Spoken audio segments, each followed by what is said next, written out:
Not born on retreat.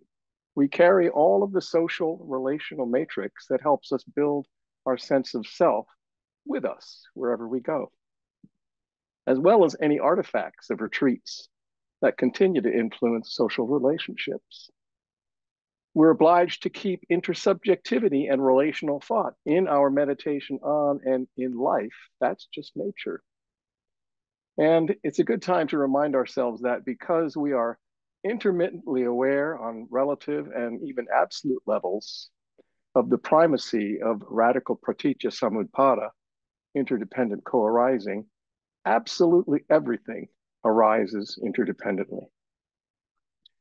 In addition to the the fountain of benefits of meditation, practicing social meditation cultivates intimacy by nurturing and strengthening a built-in feedback loop between humans.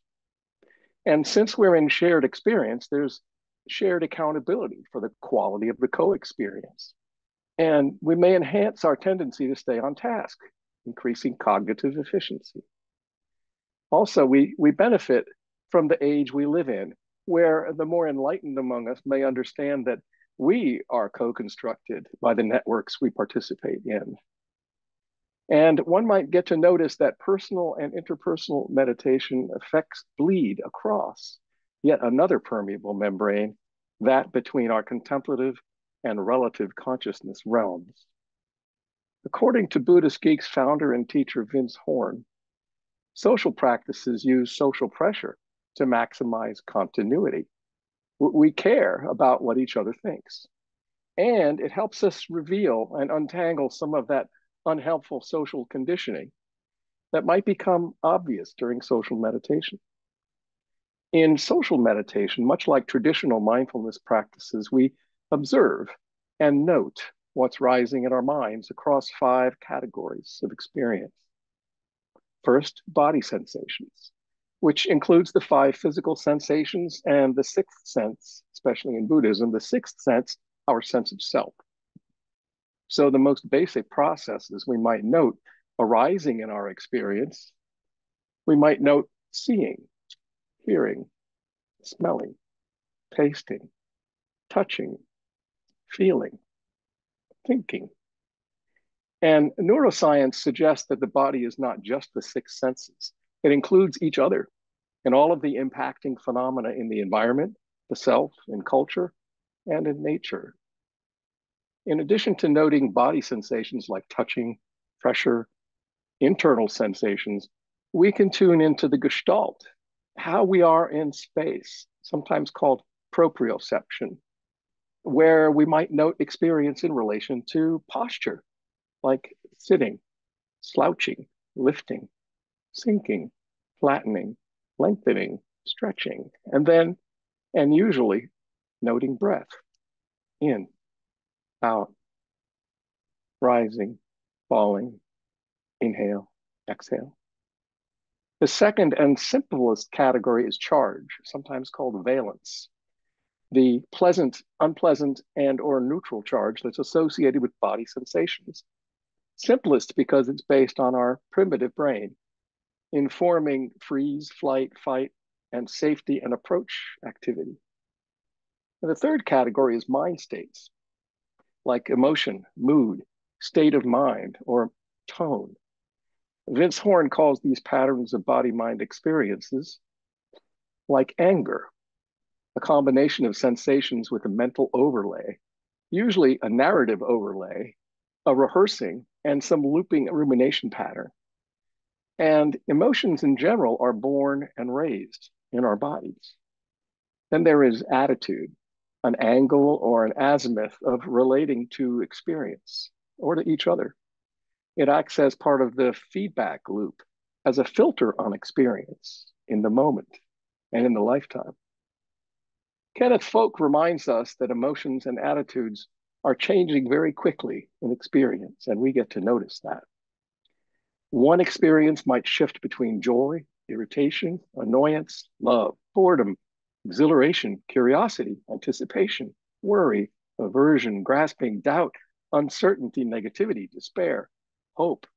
And in mindfulness, note these with the same vocabulary: and in the same few moments.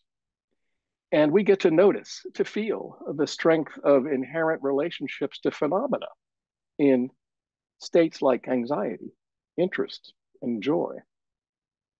We also get to notice how emotions and attitudes change with just our mindful attention. And then there are some extraordinary states like stillness, which we might describe as a physical state of rest, perhaps layered over or under certain feeling experiences, noting these as ease, relaxation, flow, peace, for example. And finally, the Buddhist states like equanimity, loving kindness, compassion, sympathetic joy. And as our absorption approaches the level of the jhanas, we might experience and note bliss, space, consciousness, expanse, nothingness, contentment, spaciousness. The fourth category is thoughts. So we can unpack the sixth sense thinking in several ways. We can view thoughts as internal sense impressions formed through the grace of our senses, weaving together with prior learning and concepts to construct our mental environment. We might note visual thought, visual thinking, or auditory thoughts, language, and hearing thoughts bubble up from the floor of an ocean from the ground of different consciousnesses. And then kinesthetic thoughts feel real. We can feel and be heard, but it's really imagining. And then there is the feeling of energy flow, momentum, the genesis of impulses, a feeling of about-to-ness and volition. And based on our primitive nutrition-seeking energies, we have olfactory signals mixing with gustatory thoughts. This is, again, more imagining, predicting, sense-making. It's a huge part of our selfing, our storytelling, writing our script as we fly. Or we can notice a lack of activity in the mind. We might note resting, or see rest, hear rest. We note these things as we sense them with whatever language arises with them, because that's what's happening. And as a constellation of sense impressions of actual and imaginary phenomena, we might note subtle and profound human processes, like caring, loving. So one way to look at what we're noting into or around is as layers of experience, sometimes called stacks. From the bottom up, we have ground, six senses, body sensations, charge or valence, the mind states, and thought, with the structure and impact on experience becoming more abstract as we move from the ground up. In every layer of the stack, we can see all the layers as having a physical and a mental component. Mind and body are constantly arising together, co-arising. They cannot completely untangle. And as we go up, like a slider on a mixing board, experience becomes more mental and down, more physical. With any mind state in particular, if you name it, it becomes fuel for development and for awakening. For instance, we get to turn towards our aversions, our fear, our anxiety, by using our body sensations as threshold experiences to deeper penetrations and inquiry, much as Shane was talking about in the RAIN practice. The number of social noting practices available to us is dependent mostly on how many we create for ourselves and others. Some of the standards are breath noting, sixth sense noting, body sensation noting, freestyle noting. There is noting, which you might have tasted when I did my introductions. Single parameter noting, binary noting, just noting, spontaneous thanks, progressive release, and more and more. And a good number of heartfulness practices. So in this retreat, we're going to practice a form of social meditation called freestyle noting. I'll give you a little background and instructions. We'll ring a bell to take us into practice for 25 minutes or so. We'll ring a bell again. We'll do a quick debrief. And the entire exercise should take an hour or half an hour, excuse me, or less. So freestyle noting was developed by Kenneth Folk, one of the elder teachers of some of the Buddhist Geest Sangha elders, who got turned on to social noting by the writings of Mahasi Sayadaw, a Burmese Theravada monk who historically significantly impacted the teaching of Vipassana meditation. In freestyle noting, we use a word or two to describe the phenomena that arise spontaneously in our experience. So given the size of our groups, we're going to practice sequentially, with one person starting and the others continuing to establish the order on their own, then keep that order as the practice moves forward. And as is our way, if for any reason anyone prefers not to verbally note, they're always welcome to take the important role of witness in the practice. And this might include those of us observing noble silence. Is there anyone that would prefer to witness? I don't see any hands, but if you do, please let your breakout group know that you will be witnessing when your group has assembled, so they know to not expect you to be in the noting process. So let's demonstrate that if we can for you. May I ask my Dharma siblings, Carolyn, Shane, and Keith, to join me to model the practice. You'll find one of each of us in the breakout rooms to kick off the practice in that space and model as needed. So I'd also like to add up, if anytime there's nothing happening at the moment, you can always say pass. that was coming. That's coming. Yes. Ding, sitting, standing, breathing, Relaxing, pressure, in breath, coolness, tingling, appreciation, sound, smile, pausing, affection. So thank you. As Carolyn was saying, sometimes we're not able to easily or immediately note what rises as our experience for some reason or another. So we can always feel welcome to use a safety release valve. And there's a lot of them associated with all kinds of noting practices. Any release valve from any practice works. For example, nothing, pass, don't know, not sure, uncertainty, or perhaps confusion. Are there any questions? So again, we're going to practice sequentially, and you'll see how that goes when you get in your breakout room. Megan has a question. Thank you. Hi, Megan.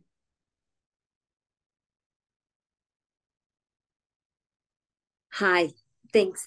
Very quickly, I just want to clarify that we express what we are noticing in that moment. Yes. Okay, that's all what I needed. Thanks. Good clarification. You guys will get the hang of it really quickly, and you're in good hands with your support folks. All right, Any Mike, other questions? just tell me when you're ready. All right. Alden, please transport folks to their breakout rooms. Rooms are open.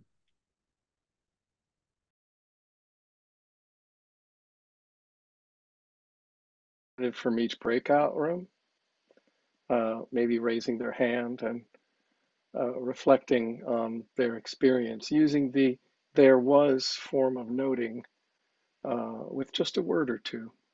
And I'll start and model that for you. There was affection and diversity, enjoyment.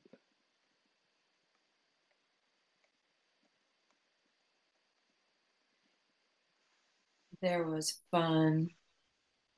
There was laughter. There was not knowing.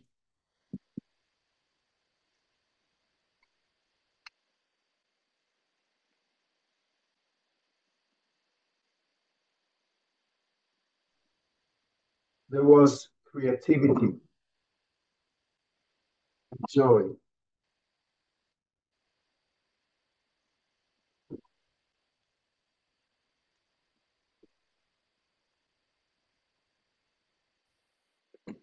There was support. There was patience. There was fun. There was creativity.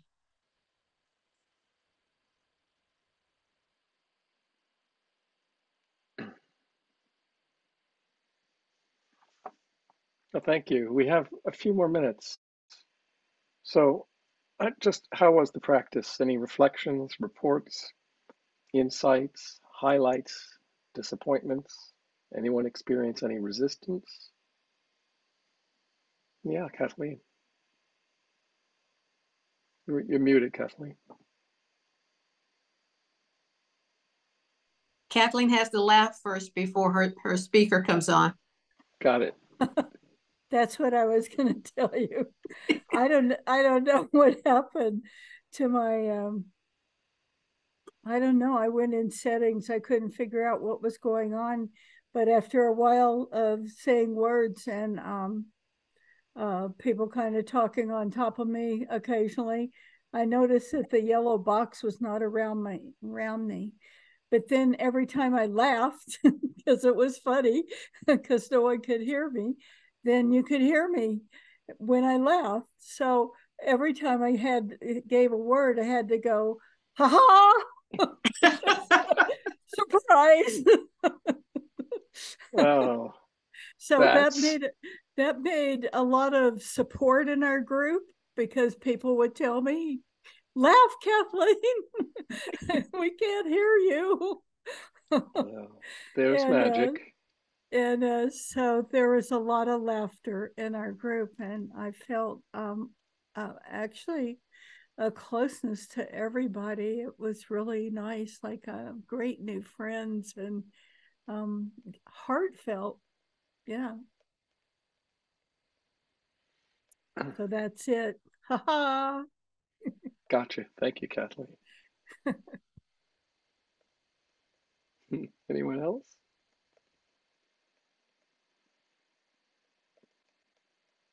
Diane, you came late to the party, but I'm glad you jumped in. Do you have any reflections? Well, first, I just want to thank you, everyone here, and the people I shared our little room with. And I just wanted to say, I've been doing the social meditation for a couple of years, several times a week, and often with Michael. And I brought it outside to other sanghas. And I am somewhere between amazed and delighted by the wisdom and curiosity and openness that immediately gets amplified. It's what Michael was talking about. And so much laughter and interconnection. And this works. And thank you all for letting me be part of this retreat. Mm-hmm.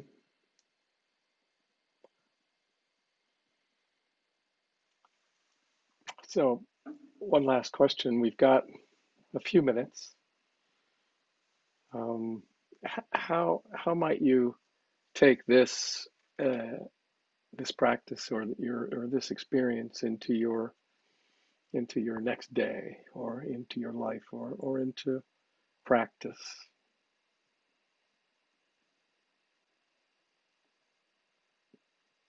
Anybody? Well, I'd say you'd offer a class earlier in the day. than the one you did, Michael. No, I love social noting. We should do more of it. I'd forgotten how much fun it was. So thank you. Well, there's an 8 o'clock on Sunday, but just for you and a few others, there's a 1 o'clock Eastern time on Saturday now. Yeah, so maybe we'll see some of you.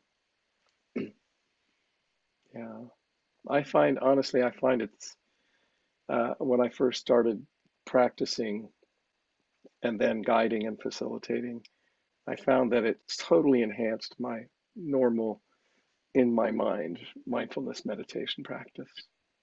Because all of a sudden I had this increased vocabulary.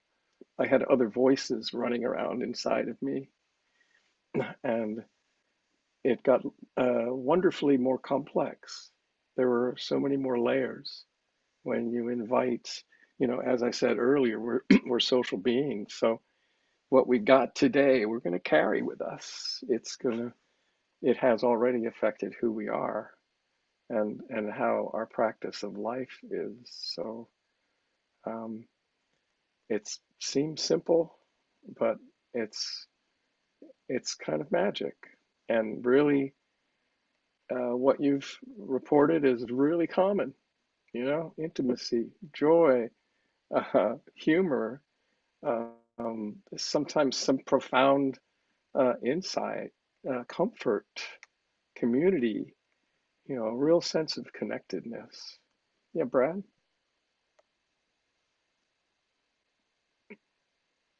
Brad, you're muted.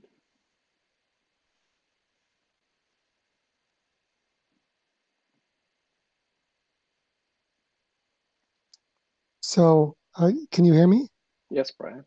Okay, good. Well, aside from not being able to work Zoom, I couldn't see or hear very well, so I dropped out because I was in deep pain and didn't want to, carry the group down. But I'd like to go back, just if you don't mind. I'm a newbie to all of this, even though my wife knows all of it very well. Your 5 categories, I didn't get to the point that you all know about, which is the noting, right? The body experiences, the charge, the valence, the mind state, the thoughts, and then you went into noting. And I'll just have to say, I thought this was like nodes, Node, where two thoughts intersect. And it's kind of a joke, but I think it applies. Well, I'm so sorry. Anyway, I think it fits, so it's noting. And I just couldn't get the hang of it. And, well, I couldn't participate, basically. Wow. Because of my own pain. It's on the Remember Presence schedule. Come on and get comfortable. Yeah. See what you can take away from the practice. And no, at it the was very great. least. I just couldn't jump in. I witnessed. It was nice to see. Yeah, witnessing is a very special role. I'm glad you were able to do that. Yeah. Michael? Yeah, so. I think Pamela had a comment. Uh-huh. Pamela? I did, but I had a senior moment and I forgot it.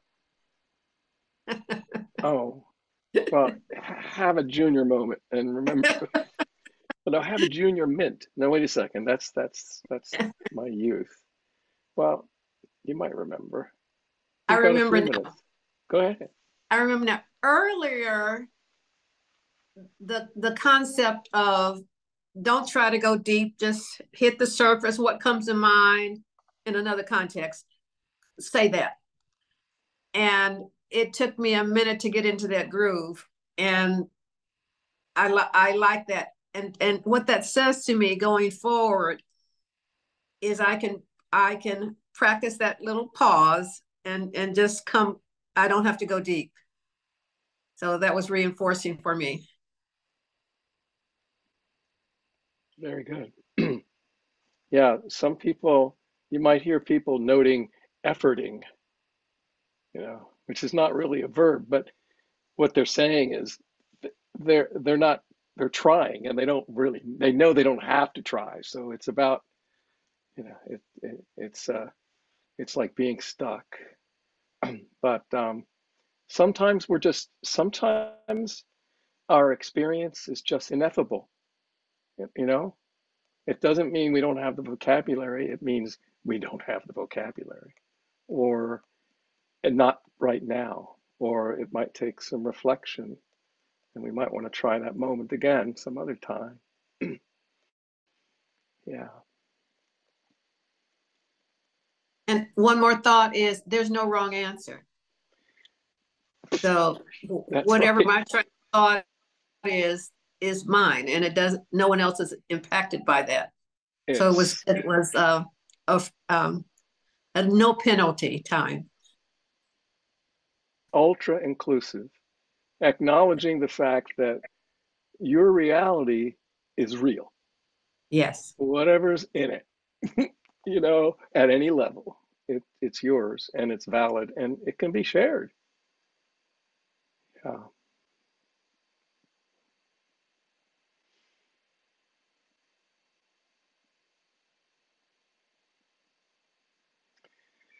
So I'm going to go ahead and do the public service announcement. Beep, beep, beep. So thank you so much for your wonderful presence. It's really been a joy. And I'm glad that you all made it and got something out of it, and maybe can come and see us on Remember Presence for some practicing. We have, I don't know, it looks like 19 minutes until the next session. Next up is our dear friend Carolyn Chang, and she's offering a session she calls Returning to Peace, Radical Acceptance with the 6 A's. Yeah, you'll have to stick around to find out what those A's are. So, of course, you may use this transition time to continue your mindfulness practice with mindful movement or any practice, any life practice of your choice. We recommend you keep the Zoom session connected so you can resume with the next session without disconnect issues. But again, remember, if you find yourself out of Zoom, the link you received in your email will work for you and only you to rejoin the retreat. And you know what to do if there's any technical issues. Just contact Alden. So thank you again. Go with love, peace. May you have ease and joy.